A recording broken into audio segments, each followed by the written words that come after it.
welcome to Billy Bob's Punk Ska Album of the Month. For March, I featured Molotov Latte's 2005 album, The Principle. I did 4 interviews for that album. It's taken me some time to piece all this together and start editing it all together, so I'm sorry about the delay. But this is the first of the 4. This is my interview with Ed, the lead singer and rhythm guitar player. We're gonna fucking cut right into that shit right now. Enjoy. The beginning, the beginning, the beginning, the beginning, the beginning, the beginning. How did you first get into music? I took like 3 piano lessons. I guess that was the beginning. When I was like 6, 7, it was through one of my older sister's friends. So, And then, in turn, how did you get into punk rock in general? through friends, all my skateboarding friends, skateboarding videos. My friend Bob came back from camp with a copy of Big Lizard in my backyard. And I got a copy of that copy of a copy and just burned it out, just tore it up. That thing was awesome. That was like the best album I'd heard up to that point. At the age of? Yeah.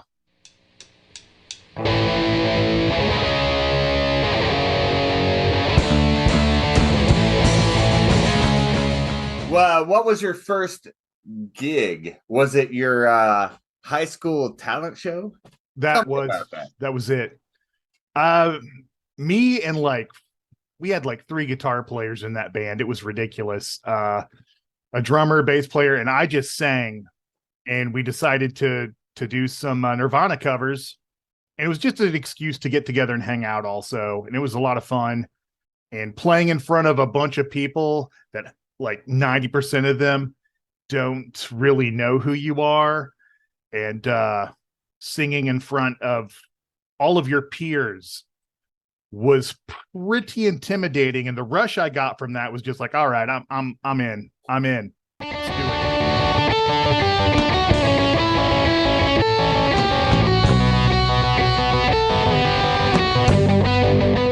it. Word.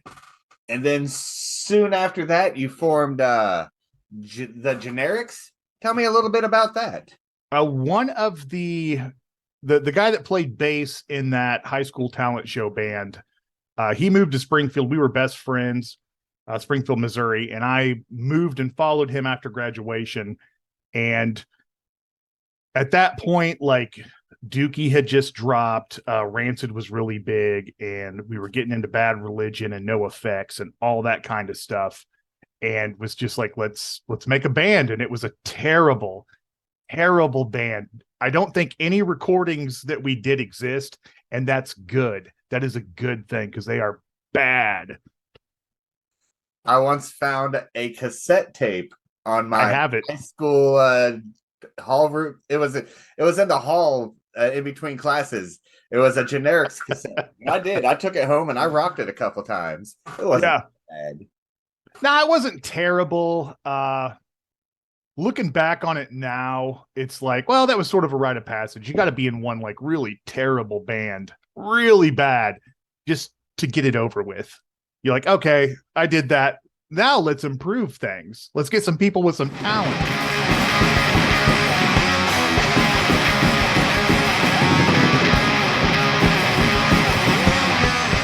Okay. So tell me about the formation of Molotov Latte. Oh, I met Steve Snyder when he was like 14 or 15. I was 21. Hung out, listened to music all the time. And he had seen the Generics and was all about it. Loved music, wanted to play bass, started playing bass. He moved to Springfield. We got together. We became roommates and started a band that played like one show called Mr. Neutron. I forgot to mention that to you. Which is taken from a Monty Python sketch, that name.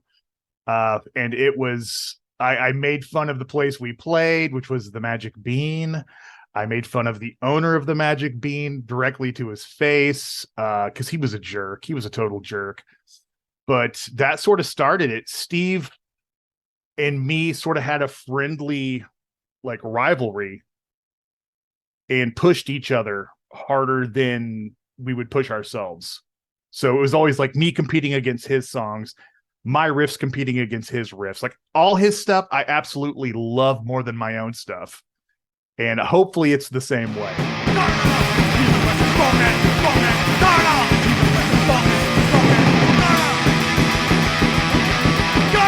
Tell me a little bit about the beer and coffee demo. That demo started out in disaster. We got a flat tire on the way to record it on the highway.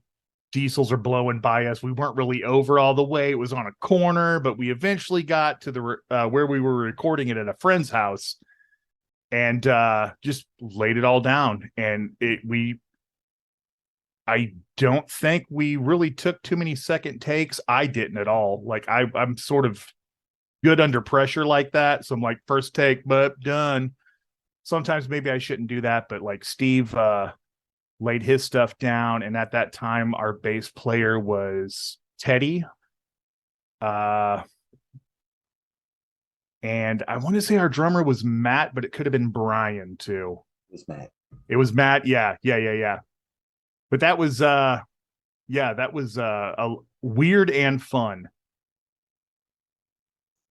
Yeah, and there was a lot of great songs that you carried on beyond that. Yeah, I wish we would have kept some of the covers we did on that. Ugly by Violent Femmes is phenomenal. I wish we would have kept playing that. And Jerry's Kids. Jerry's Kids was a lot of fun. There was one other one we did. A Naked Ray Gun song, Soldier's Requiem. We might have. Yeah, well, I think we kept playing that one on after that too. But it's a rough recording, but it was a lot of fun. That was just a demo. Who cares? Just get it down on tape and get it over with.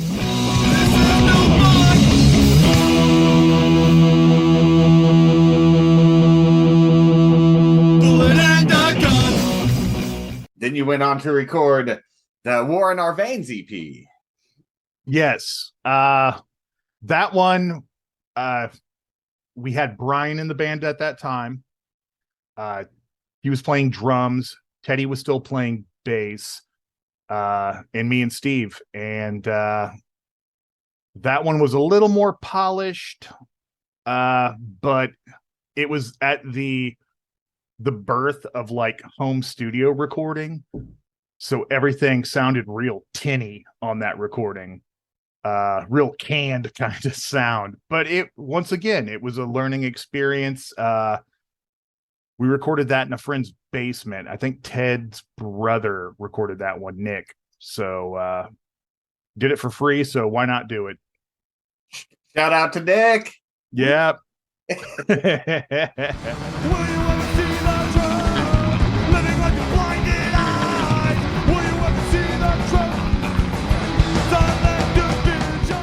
And then on your birthday, we recorded a live album. Tell me a little bit about that is available on Bandcamp. Yeah, tune deaf. One of my strings was out of tune. The other guitar player, Steve, his guitar was out of tune. It was a hot mess, but it sounds really good. Like Brian's drums, like the rhythm section, you and Brian just like you guys were tight. You guys were tight enough to where I'm not embarrassed about the lack of tuning. I felt so great about the smallest thing until cold society turned and slapped me in the face. And then the album of the month is The Principle. Oh, it's a good album. Yeah. Tell me a bit about that release. We recorded that at the studio. That was the first time I had ever been in a real studio with Lou Whitney, who was a consummate professional. That guy was amazing. He really took his time. He steered us in the right directions as far as like the sound we were after. But it was it was a little bit weird singing in a sound booth. I had to take my guitar in there with me just to hold, so it felt right, so I could remember lyrics. And it was nice. It was nice getting that done, and it sounds so good. That's one of the albums I'm really proud of. Out of all the bands I've been in, that one's probably my second favorite sounding album that I've ever recorded. Any hopes of a physical copy ever being released?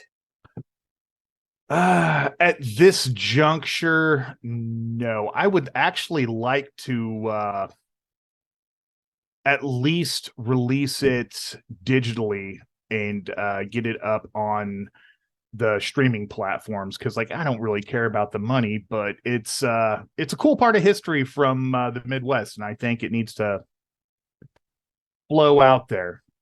It is available on Bandcamp. It is available on Bandcamp. I forget all the stuff I put on there. That's okay. The internet doesn't forget. Thank goodness, because I do all the time. Well, I mean, it did forget about my stuff.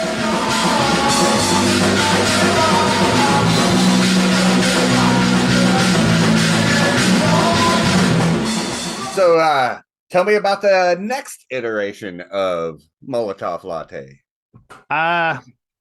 Brian had moved on, you'd moved on, and we needed a bass player and a drummer, and we got a package deal with some people from the scene. Sorta, they were further away, but Tony and Sarah. Tony played bass, Sarah played drums. She's one of my favorite people. Tony's no longer with us, but that was a lot of fun. Every week we had to drive like 100 miles to Pittsburgh, Kansas to just to practice. And sometimes it would happen, sometimes it wouldn't. And we played some shows with them, the most infamous being the one in Rosebud, Missouri, where it was in some partially built building in this tiny little hick town, but all these people showed up. Steve got into a fight with a skinhead recruiter, thank goodness, and got that guy ran out of there. But then as soon as we got on stage, cops showed up to shut it down, and we just blazed through like 3 songs as fast as we could. I cannot play that fast anymore. I do not. If the video of that, I think, is on YouTube, and if you watch that, Steve's hands and the level of not being with us he is at, and still doing what he's doing, is a testament to Steve Snyder's skill at guitar. It is absolutely just, it looks like at times he has 8 fingers on one hand. But yeah, that was a lot of fun. That show just sticks out for me because it was such a having to chase off stupid Nazis and having to just hurry up and blaze through songs for the cops. But the crowd went wild, and it was a ton.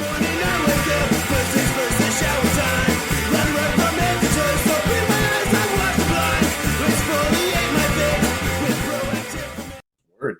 So, and then yet again, there was another iteration of Molotov Latte. How did that? I can remember this one. My super good friend now, Dalton. I didn't know him at the time, but he worked with Steve, and he had been listening to the Principle nonstop and was absolutely in love with the music. He had been in a couple local bands playing drums, playing bass. He plays guitar. He's like you. He's super talented. It's really nice that I can attract people like that for my sake. But I swore I'd never be in Molotov Latte again. He convinced me. I don't know how he did it, but he joined. He instantly had connections and was planning like this tour to Houston to play a festival called Visceral Fest, which is also a book that this guy that like his mom babysat wrote, and now he's a professor, and he also plays in the My Dolls, which is like a big thing in Houston. They're an old punk band, and the Big Boys, he knew those guys. They were at the festival, and Steve couldn't make it, so it was just me and Dalton. I was running my guitar through a bass cab and a normal amp, and it sucked. Unfortunately, like Steve's schedule and what he was going through in life just didn't really connect with what we were trying to do. So he decided not to be in the band, and my wife joined the band playing bass. And that was some of the most fun I've ever had on the road, is with her and Dalton, and just playing every absolute show we could get. Like, we didn't care if we got paid. Oh, you want us in St. Louis tonight? Yeah, we'll make the drive. And then I'd have to turn around at like 3 a.m. and drive back to Springfield so I could be at work at 7 a.m. It was awful, but so much fun. The prophecy, the future's bright for you and me. Take a number, set right down, facing forward, don't look around. So, before Steve left the band, you released a demo called the 5-pack demo. What's the story behind the 5-pack demo? The guy that recorded it, I forget his name, but he did it for free. And so Steve's like, hey, let's go down and get him a 6-pack as like saying thank you. It's like, all right. We got back and Steve instantly cracked one of them and drank it. So it turned it into a 5-pack. So we just called that album the 5-pack. Because was our payment method, a 5-pack of beer.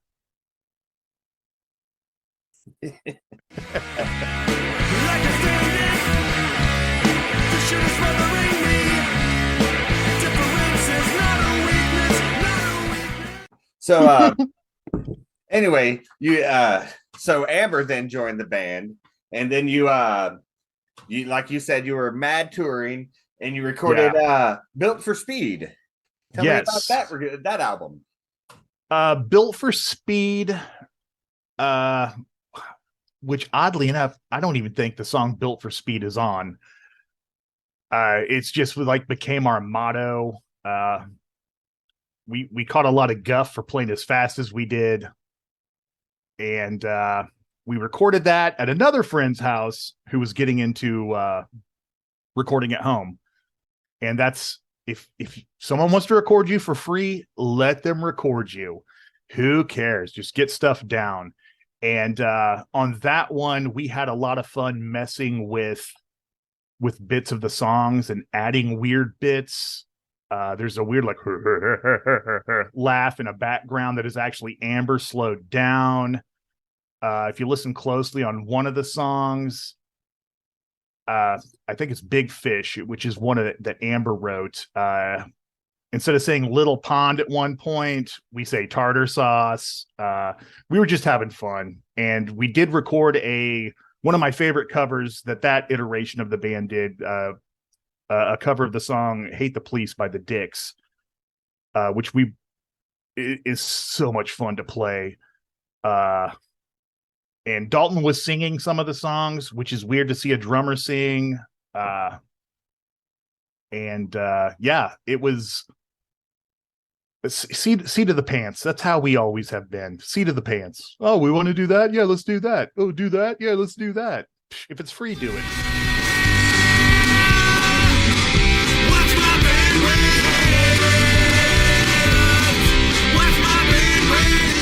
So let's move on to the album the only album I have a physical copy of.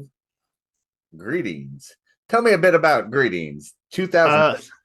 The name comes from me sending out emails trying to book shows down to Houston and back with greetings and salutations, like a complete nerd, and amateur, because I've never really booked shows before. So that's how I did it. So basically, Dalton and Amber made fun of me nonstop.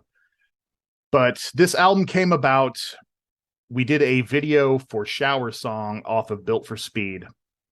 that gained a lot of traction on YouTube, a lot of traction, enough to sort of get the eye of a local guy called Matt, who ran Zero Youth Records, which was around back when like me and you were in Molotov Latte. Yeah. And Mohawk he, used to come yeah. to our shows. Yep. And he was instantly just like, let's do this. And he came over with all his stuff, recorded us live in our house. It was super comfortable. Our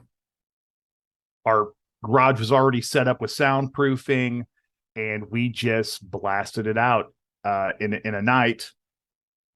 And it's a little rough on some parts, but it's as far as my part of it, I think the vocals sound extremely good, and my guitar tone, I think this is the album where I finally like found the guitar tone that was my guitar.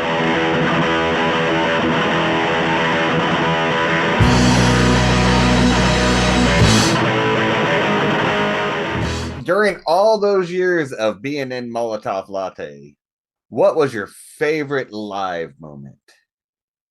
My favorite live moment. There Quite a few come to mind of mine. Yeah.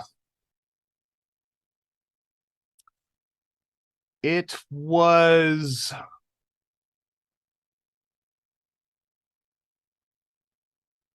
I think it was on the back cover of the Greetings album. That crowd at the Outland, that's one of my favorite moments because that place was packed. We were there with a band from St. Louis had come down, and I can't remember their name to save my life, but they are super good. And everyone was there. We did our cover of Dicks Hate the Police, and Steve Rector from the Reach Arounds jumped up on stage and started singing it and was just crashing into everything. That was probably my favorite moment on stage because there was just group participation. The scene was like meh, all together in one, and it felt really good. I think that was my favorite.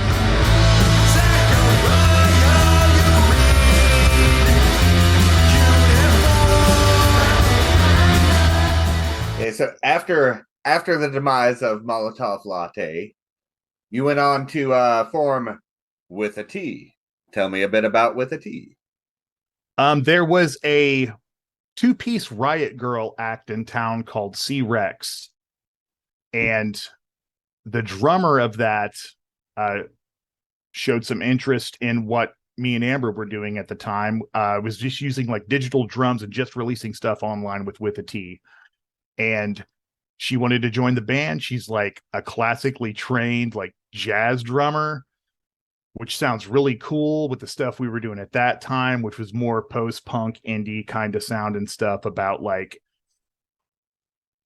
ancient aliens and like living on Mars, Planet Nine, stuff like that. Stuff that I'm like was into as a science fiction nerd, not because I believe it, but because like I love sci-fi and that stuff is rad. But she fit like a glove. She's a super awesome person. She's written several books on religion. She was like the religion study professor at Drury. Yeah, right.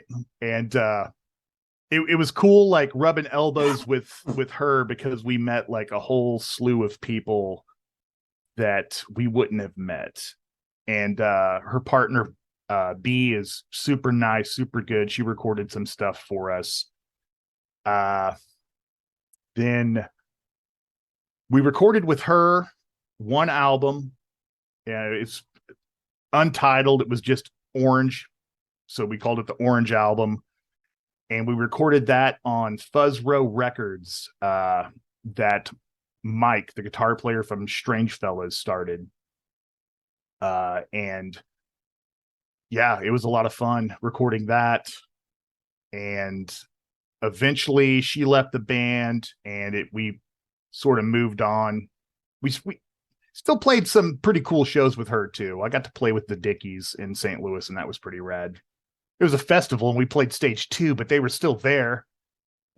That counts. It does count. So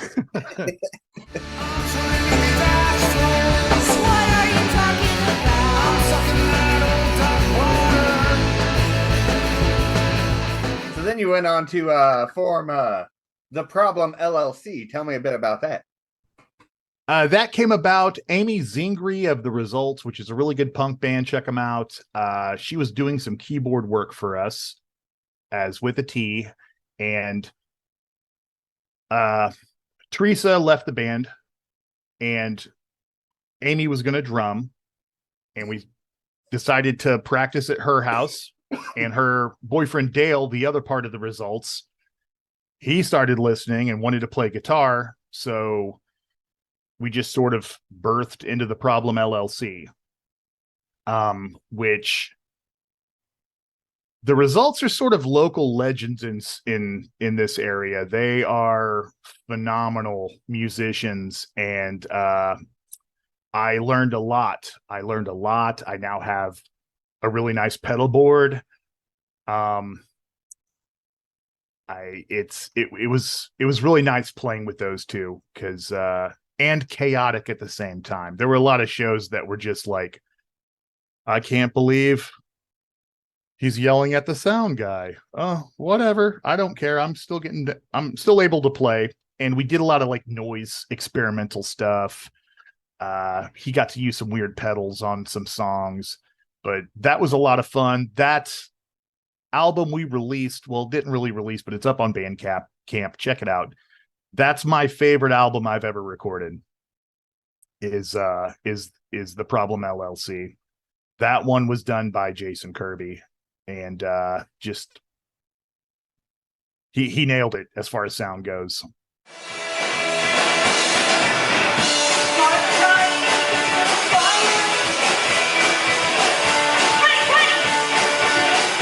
And then there was a band called The Fake Faces. Yes, that was a band my wife started, and I was all like, I'm going to join that. I'll just play guitar. You sing, you play guitar, because she had moved from bass to guitar because she has more talent than me. I was like, I'll just play lead guitar. Like I could ever do that, but I was there doing it. And we got Justin Kirby played drums for us, and we played a handful of shows locally, and that was a lot of fun. And not being in the spotlight and being able to step back and not have to worry about remembering lyrics or any of that is awesome. It was so much fun and such like a relief, and it brought the fun of playing live music back into my life for a while. I was just like, this is perfect. I'll just stay back here and just play some octave chords. No one knows, no one cares.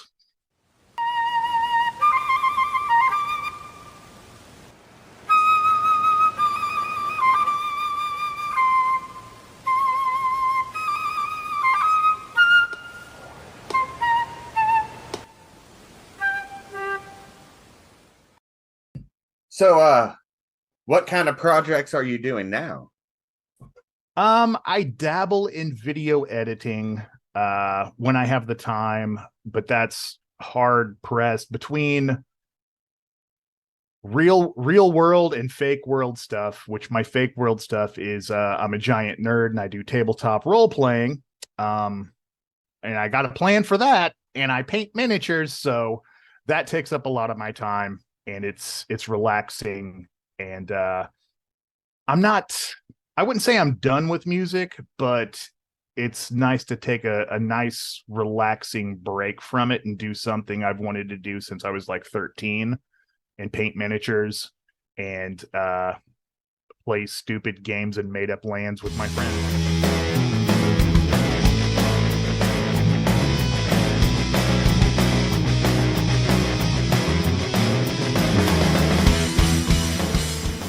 Any hopes of a future Molotov Latte reunion show?